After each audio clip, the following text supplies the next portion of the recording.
मित्रों नमस्कार। आज का मेरा विचार उन युवा बच्चों के लिए है जो आईटीआई कर रहे हैं या पॉलिटेक्निक कर रहे हैं या इंजीनियरिंग कर रहे हैं या एमबीए कर रहे हैं, कोई भी प्रोफेशनल कोर्स कर रहे हैं, उनके लिए है। मित्रों, मैं अपने जीवन का एक अनुभव शेयर करना चाहता हूँ। जब हम गांव में रहते थे तो हमारे बड़े भाई अशोक त्यागी जी एक खाट बुन रहे थे और मैं उस खाट बुनने में उनका सहयोग कर रहा था, बांध खींच रहा था। तो जब खाट लगभग आधी बुनी गई तो वो कहने लगे कि मैं पानी पी आता हूँ, तू एक काम कर, इतने 2-4 बांध डाल दे। तो मैंने उसमें बांध डालने शुरू कर दिए। तो मैंने लगभग 4-5 बांध डाले, वो वापस आ गए। फिर उन्होंने डालने शुरू कर दिए और वो खाट हम बुनते रहे। और जब खाट पूरी हो गई तो पता चला मैंने जो 4 बांध डाले थे उसमें से एक बांध गलत डाल दिया। तो उन्होंने मुझसे कहा कि प्रमोद, ये खाट गलत बुन गई है, इसे उधेड़ दे, दोबारा बुनेंगे, इसमें एक बांध गलत गिर गया। तो मैंने उनकी बात नहीं मानी और बहस करते हुए मैंने उससे कहा, मैं कहा भाई एक बात बता, एक बांध गलत डल गया तो क्या होगा? कोई आदमी खाट से नीचे थोड़ी गिर जाएगा नीचे को? कहने लगे ना, नीचे तो नहीं गिरेगा। कहने लगे चल तेरी मर्जी जैसी भी है।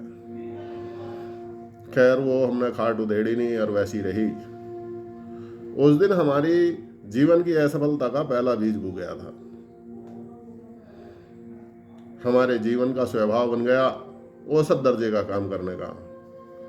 और औसत दर्जे के जो कार्य होते हैं उनसे आदमी मुश्किल से जीवन यापन कर पाता है। अगर कोई ऊंचा नीचा समय आ जाए तो वो जीवन में फेल हो जाता है। और हम जीवन में कई बार फेल हुए। आज हमें उस भाई की बात याद आ रही है कि अगर हमने उस समय मान लिए होते तो हम जीवन में कई बार फेल नहीं होते। दूसरी बात एक और याद आ रही है। जब हम गाजियाबाद लालकुएं पे रहते थे तो हमारे बराबर में एक चौधरी साहब की दुकान थी।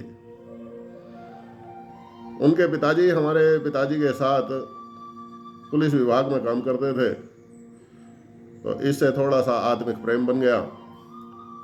तो एक दिन वो अपने पिताजी के जीवन की एक घटना हमें बता रहे थे कि जब पिताजी 8वीं-9वीं क्लास में थे तो स्कूल में सवेरे प्रेयर के समय जो टीचर हैं उनमें से किसी एक बच्चे को बुला करके कुछ 2-4 लाइनें समाचारों की लिख के दे देते हैं कि इन्हें स्टेज पे खड़े होके बोल लो।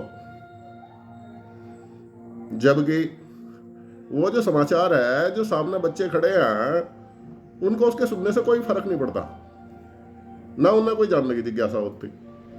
और जो टीचर लोग पीछे खड़े होते हैं वो सब समाचार जानते हैं, लेकिन वो फिर भी उन्हें बोलने को बोलते हैं। तो उनसे बोला नहीं जा रहा था। तो पीछे जो उनके क्लास टीचर थे उनके हाथ में संटी थी और उन्होंने संटी मारी बहुत जोर की और वो चौधरी साहब बिलबिला गए और रोने लगे। खैर उन्होंने फिर वो जो भी 2-4 लाइनें थी पढ़ी। पढ़ने के बाद खैर क्लास हो गई। उसके बाद क्या हुआ कि उन्हें स्टेज पे रोज खड़ा किया जाने लगा और रोज वो बोलने लगे। उसके बाद वो पुलिस में भर्ती हुए।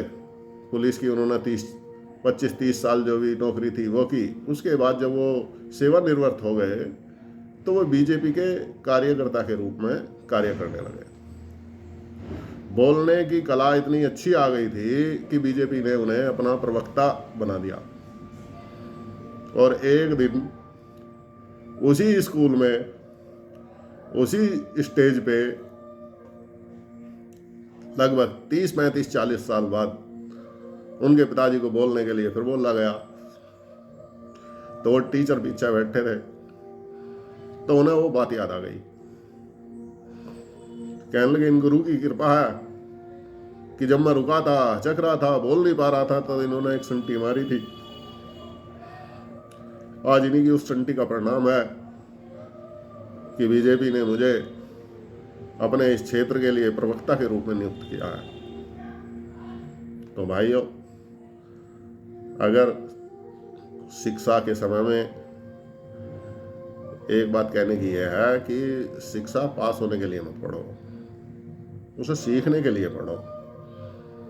अगर आप इंजीनियरिंग कर रहे हो तो डिग्री लेने के लिए इंजीनियरिंग मत करो, उस इंजीनियरिंग को समझो, उसको सीखो, क्योंकि वही सीख आपके जीवन में सारे जीवन काम आएगी और वही आपके जीवन की सफलता और असफलता तय करेगी।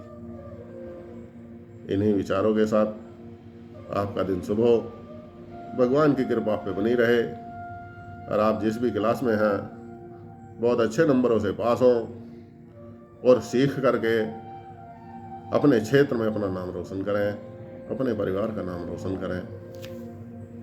नमस्कार।